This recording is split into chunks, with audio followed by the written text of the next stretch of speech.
మహాశివరాత్రి సందర్భంగా కూడా శైవక్షేత్రాలు భక్తులతో కటకటలాడుతుంది. ఈ శైవక్షేత్రంలో అదేవిధంగా శివాలయంలో ప్రత్యేక పూజలు నిర్వహించడం కోసం కూడా ఒంగోలు ఎంపీ మాగుంట శ్రీనివాసరెడ్డి అదేవిధంగా ఒంగోలు శాసనసభ్యులు దామచర్ల జనార్దన్ కుటుంబ సమేతంగా కూడా ఇక్కడికి వచ్చిన నేపథ్యంలో కూడా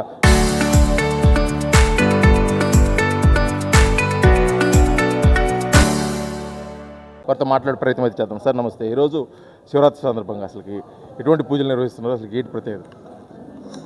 ఈరోజు ముందుగా అందరికి కూడా మహాశివరాత్రి శుభాకాంక్షలు తెలియజేస్తున్నాం.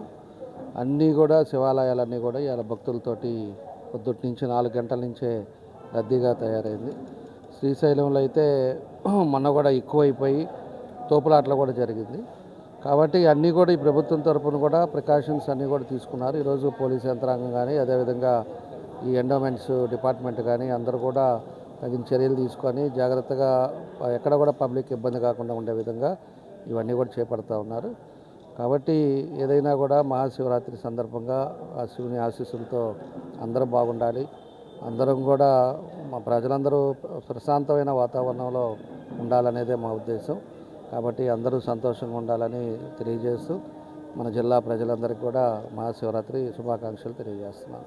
గతంతో పోల్చుకున్నట్టయితే కూటమి ప్రభుత్వం అధికారంలోకి వచ్చిన తర్వాత ముఖ్యంగా ఇటువంటి పర్వదినాలు అంటే శివరాత్రి కానీ మరి శ్రీరామనవమి కానీ ప్రత్యేకించి ఏర్పాట్లు కూడా చేయడం జరుగుతుంది. అంటే గుళ్ళు కూడా ఒక ప్రత్యేకమైన సంతరించుకుంటున్నాయి. భక్తులు కూడా గతంతో పోల్చుకుంటే కూడా ఎక్కువ కూడా రావడం జరుగుతుంది. ఎటువంటి ఏర్పాట్లు, అసలు ఏ విధమైన ప్రత్యేక జరుగుతుంది? దానికి ప్రభుత్వాలకు సంబంధం లేదండి. ప్రజల్లో వచ్చిన తర్వాత ప్రజల్లో ఒక నమ్మకం, ఒకసారి పోయినప్పుడు మళ్ళా పోతే మనకి ఏమైనా ఇబ్బందులు రాకుండా ఉంటాయనే ఉద్దేశాలతో పోతారా కానీ పాత గవర్నమెంట్లో తక్కువ ఉన్నారు, ఈ గవర్నమెంట్ ఎక్కువ ఉన్నారు అనేది కాదు. రాజకీయాలు అనేది కాదు. అందరూ కూడా బాగుండాలి. అందరూ కూడా మనం ఈరోజు ప్రభుత్వంలో ఉన్నాం కాబట్టి ఎన్డీఏ కూటమి తరఫున మా ఎంపీ గారు కానీ అందరం కూడా ప్రశాంతమైన వాతావరణంలో వచ్చిన వాళ్ళు భక్తులు కూడా ఎక్కడా కూడా రద్దీ అవ్వకుండా దర్శనం చేసుకొని ఆ ఈశ్వరుని ఆశీస్సులు తీసుకొని పోయేటట్టుగా ఉండాలనేదే ఉద్దేశం తప్పితే వేరేది లేదు. అన్ని ఏర్పాట్లు కూడా అన్నీ బాగా చేశారు. ఈరోజు అన్ని ప్రాంతాల్లో కూడా బాగా జరుగుతుందని చెప్పి కూడా తెలియజేస్తాం. ముఖ్యంగా మన ప్రకాశం జిల్లాలో తీసుకున్నట్లయితే శ్రీశైలం తర్వాత భైరవకొన కానీ అదేవిధంగా త్రిపురాంతకం కానీ అదేవిధంగా ఈతముక్కల మండూరులో అనేక ప్రత్యేకమైన ఆలయాలు ఉన్నాయి, కూడా ప్రత్యేకమైన పూజలు కూడా నిర్వహిస్తున్న పరిస్థితి. ఈరోజు మీరు ప్రత్యేకించి ఒక ఒంగోలు పార్లమెంట్ సభ్యులుగా ప్రజలకు ఎటువంటి సందేశం ఇవ్వబోతున్నారు? మహాశివరాత్రి పండుగ సందర్భంగా ప్రకాశం జిల్లా వాసులందరికీ కూడా శివరాత్రి శుభాకాంక్షలు కూడా తెలుపుకుంటూ, ప్రకాశం జిల్లాలో ప్రసిద్ధమైన పుణ్యక్షేత్రాలు ఎన్నో ఉన్నాయి, శివాలయాలు కూడా.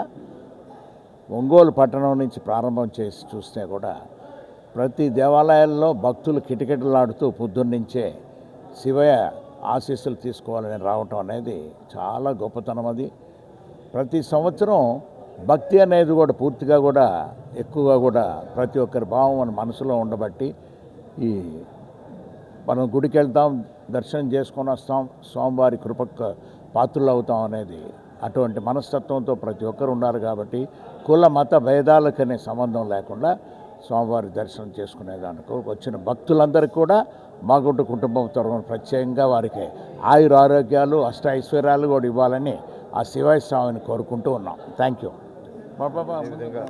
అదేవిధంగా కూడా ఈరోజు కుటుంబ సమేతంగా కూడా ఒంగోలు శాసనసభ్యులు సతీమణి గారు నాగశక్తులు గారు ఉన్నారు. వారు కూడా కుటుంబం ఒక్క మాట చెప్పండి మేడం, ముఖ్యంగా ప్రజలకు ఉద్దేశించి. ఇది మొత్తానికి కూడా ఈరోజు మహాశివరాత్రి సందర్భంగా కూడా శైవక్షేత్రాలు శివనామ స్మరణతోటి మాన్మోగుతున్న నేపథ్యంలో కూడా ప్రముఖులు, రాజకీయ ప్రముఖులు అదేవిధంగా అధికారులు కూడా ప్రత్యేకమైన పూజలు నిర్వహిస్తున్న నేపథ్యంలో ఈరోజు ఒంగోలు సంతపేట సాయిబాబా ఆవరణంలో ఉన్నటువంటి శివాలయంలో ప్రత్యేక పూజలు నిర్వహించడానికి ఒంగోలు పార్లమెంట్ సభ్యులు మాగుంట శ్రీనివాసరెడ్డి అదేవిధంగా ఒంగోలు శాసనసభ్యులు దామచర్ల జనార్దన్ కుటుంబ సమేతంగా కూడా వచ్చి ఇక్కడ ప్రత్యేకమైన పూజలు నిర్వహించడం జరిగింది. వీడియో జర్నలిస్ట్ లక్ష్మణ్తో శ్రీనివాస్, RTV, ఒంగోలు, ప్రకాశం జిల్లా. చరిత్ర సృష్టించినోడు